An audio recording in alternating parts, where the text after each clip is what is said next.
Hey guys, Professor Bill, Comic Book University, and Avengers issue number 33. This, I'm going to make a comparison to this book, and it's not going to be a comparison I'm going to be particularly proud of.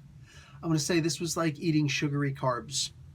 You know what I'm saying? Like you make your belly full, but you're hungry again really quickly afterwards. Cheap carbs, baby. You get that high from the sugar, but then all of a sudden there's like this crash afterwards. I'm going to explain all that stuff as I explain what happens in this comic book as we continue, after I tell you about who made this comic book. So this is the Age of Khonshu, Part 1. The Avengers were created by Stan Lee, Jack Kirby. This issue is Moon Knight versus the Avengers by Jason Aaron and Javier Garren on art. Jason Keith doing the color art. VC's Corey Petit on letters. The covers by Matteo Scalera and Rachel Rosenberg. A couple people doing two variant covers, and Carlos Lau does the graphic design. So there were a bunch of memes already made. You can just look at the Comic Book University Discord for more of that, of the previews for this book. It's now time for the Age of Khonshu. Iron Fist is like, yeah, how long is that going to last? About as long as the Age of Ultron? It's like, I think it's going to last about as long as the Age of Shut Up! There are memes being posted on my Facebook group, on the Discord, freaking all over Twitter, not just my Twitter, other people's Twitter. Actually, I haven't seen anything on my Twitter for that, but people are posting this stuff all over the place, and it's freaking hysterical, dude. Now I can't wait till they actually see the comic book itself, where that was actually the best fight out of everything. All these other fights, dude, listen. Kelly Thompson got a whole lot of flack for writing Carol Danvers beating up the rest of Avengers in a Carol Danvers book. Now here it is, Jason Aaron writes Moon Knight, who's not even an Avenger, beating up other non-Avengers, including Doctor Strange and Iron Fist. They used to be Avengers, but they're not current roster members of the Avengers. And beating up the Avengers proper in the Avengers comic book.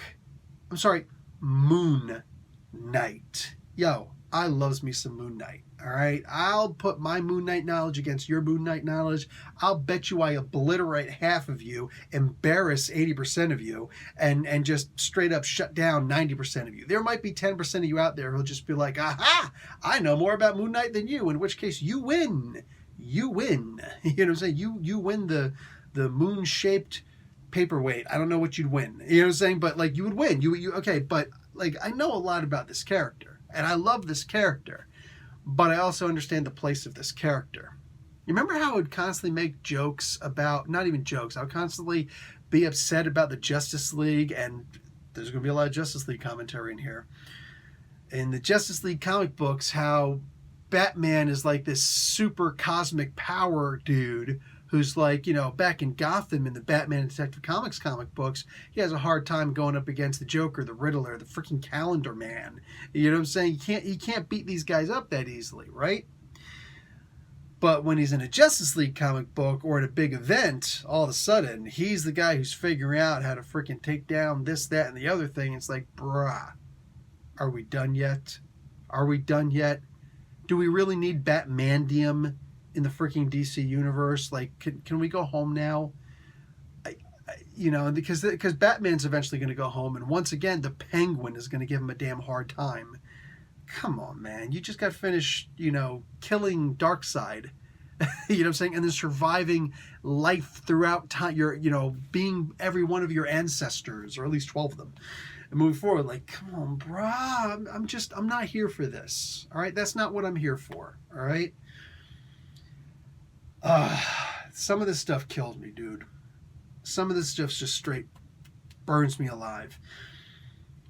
Moon Knight has this really awesome fight with Iron Fist. You know how Iron Fist, like especially under the Ed Brisson run, he'll be like, Iron Palm of the Praying Lotus, and then he'll do like all these cool little moves that don't ever try and practice these moves in real life. You will hurt yourself because they're not real moves. Anyway, all these different little things that he would do. Like throw a punch like that. You're gonna throw a punch like this. Kiss your middle finger goodbye before you do it, because you are gonna break it. Anyway, I'll tell you exactly where you're gonna break it too. Like, dude, unacceptable. So all these different moves, whatever. But it looks cool in an Iron Fist comic book, or in this comic book where we're featuring Iron Fist. Lo and behold, freaking, they decide, hey man, check it out. the Fist of Khonshu is the only thing that he throws. And I loved that. I loved that. There's like all these, serious, quote unquote, serious moves that, Iron Fist is doing. One of them is a silly move, the elbow of second thoughts. I like that because that's a direct bite off of what Ed Brisson does. Direct bite, take a bite out of that ass. Perfect. That's exactly the kind of stuff that he would do in his comic books. And I loved when he was writing Iron Fist, some of the best versions of Iron Fist ever. That being said, I really also like, and it was just biting. So it's like, whatever. I was a little bit like, dude, you're just going to steal somebody else's work. There's not even a special thanks to Ed Brisson for writing a totally awesome freaking Iron Fist and me biting off of that. No, you're not. Okay, fine. But the Fist of Khonshu is the only thing that he throws. Once in a while, there'll be a foot of the Sphinx, saying the kick of the Sphinx or whatever. Yeah, like the foot. So that was cool. I like that. There's the occasional, visit, but for the most part, everything that he throws is just the Fist of the Khonshu. That fits the Iron Fist profile, the Moon Knight profile so perfectly. So damn perfectly. I'm like, oh my God, this is awesome. I was loving reading this. And then he goes and he fights against Doctor Strange. I'm like, okay, this was kind of a quick fight, but I actually understand. I actually get this. There's the cult of Khonshu and stuff like that. I think I saw a cult of Kate's guy in there too, an Advocate's guy in there too, which was like, whoa, what? Whoa. You're in the wrong group, brah. Get out, all right? I'm looking at your T-shirt, joking around, but like, dude, saying there's a lot of cultists there. I loved that. I genuinely did. There's a lot of things I loved about this comic book. Then Moon Knight, in an Avengers comic book, beats up all the Avengers, including Thor. So he's on the moon, and look, this is canon at this point. This is canon because, right now the modern day Thor guy is Jason Aaron, and he's writing this.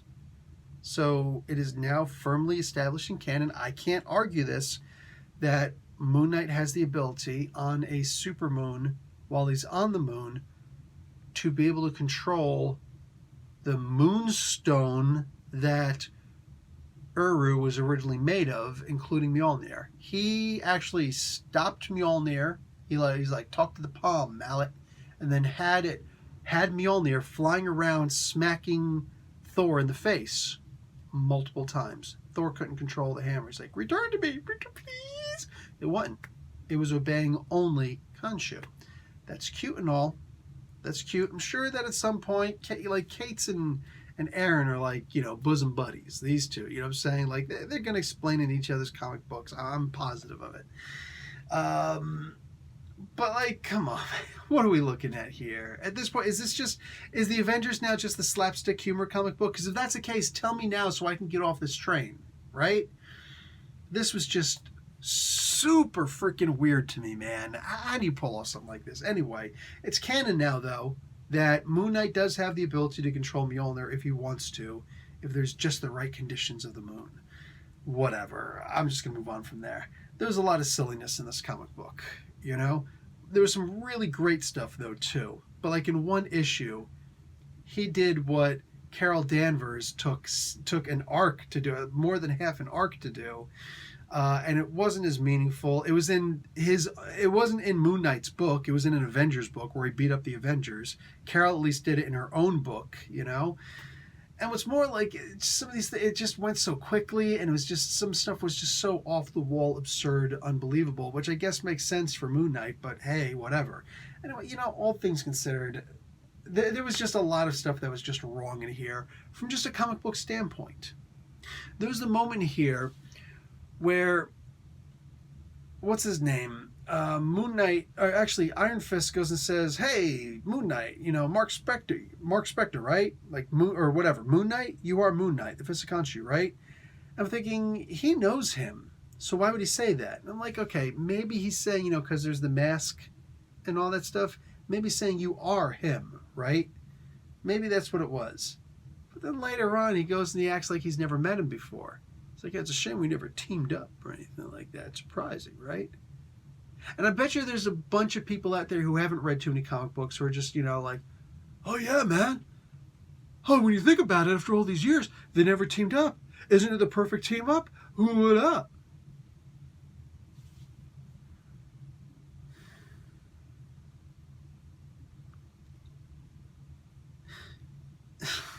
Keeps going. I'm saying, like, these are all different comic books, you know? And I just want this to really, really sink in so that we're all perfectly clear exactly what it is that's happening here. So there's no doubt. There can be no doubt about it. All right? My bruh.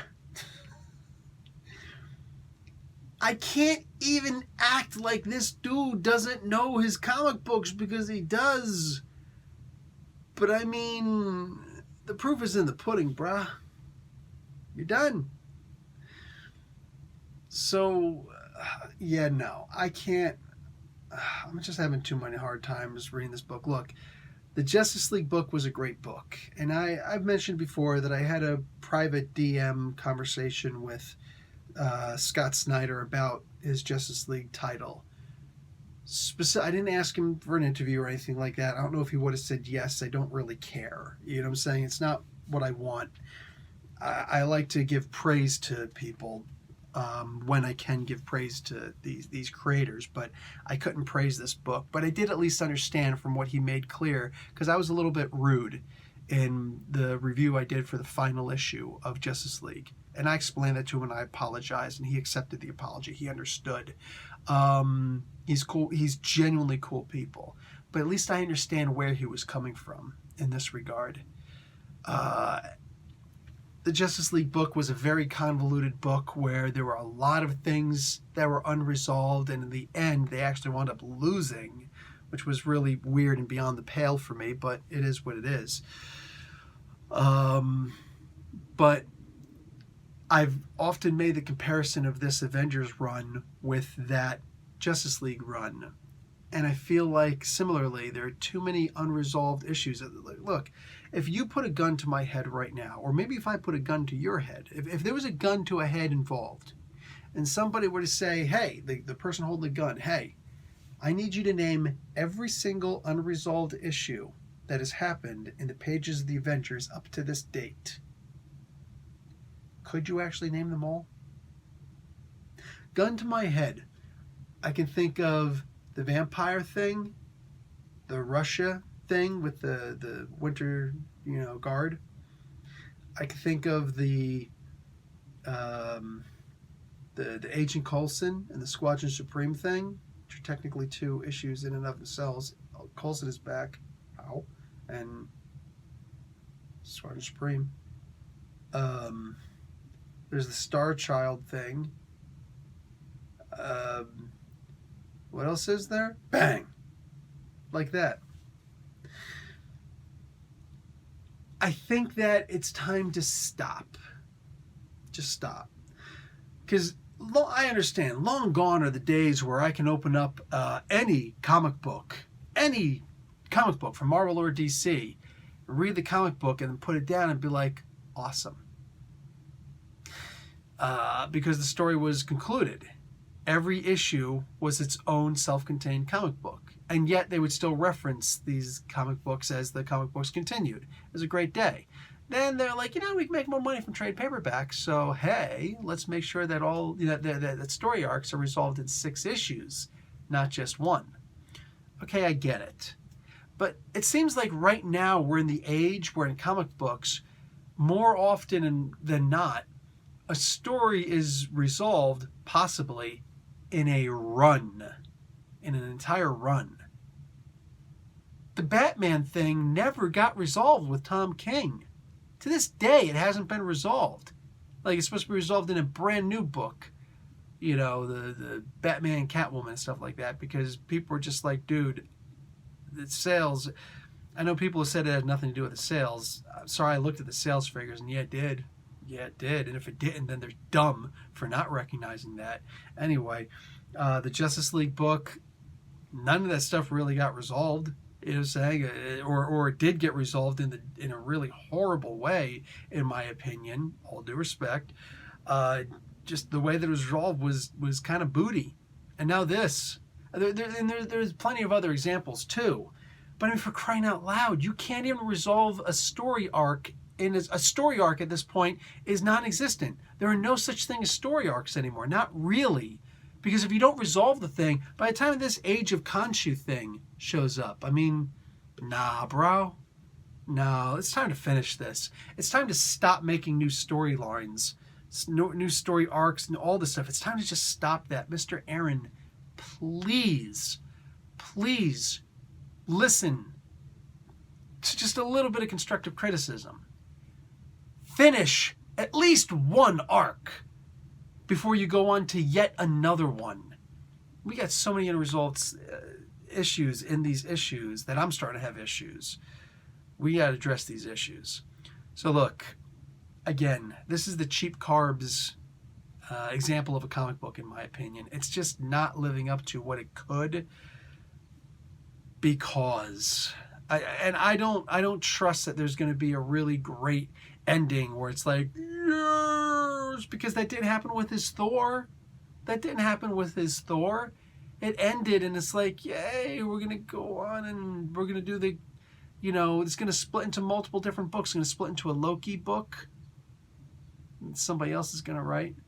But it's also going to split into, I think there's another book that somebody else wrote. And then it's going to split into the King Thor, which is 4 issues. Let's just keep going. And then let somebody else do it. And then it's going to split into the Jane Foster Valkyrie book. And it's like, can we please finish a story before you start a new one? And I've spent way too long talking about an Avengers comic book that just left me feeling really empty inside. Anyway, guys, please consider watching an ad if one should show up at the end of this video, because that's the only way that your favorite YouTube content creators actually get paid. Seriously, the only way, unless you're a patron. Please just, and you don't have to watch the ad, you don't have to click on anything, just don't click off of it. Just let it play, open up a new window, and look at your next video in that window, and let this one, die out. Ain't gonna hurt nobody, can only help somebody. I would appreciate that. Also, maybe hit turn the phone sideways, tap that like on your way out. It would be nice, all right? It's not a one or the other. I'm asking for both. All right, we're done. Consider, just understand what you're getting into. All right, and I'm out. Professor Bill, Comic Book University. Class dismissed.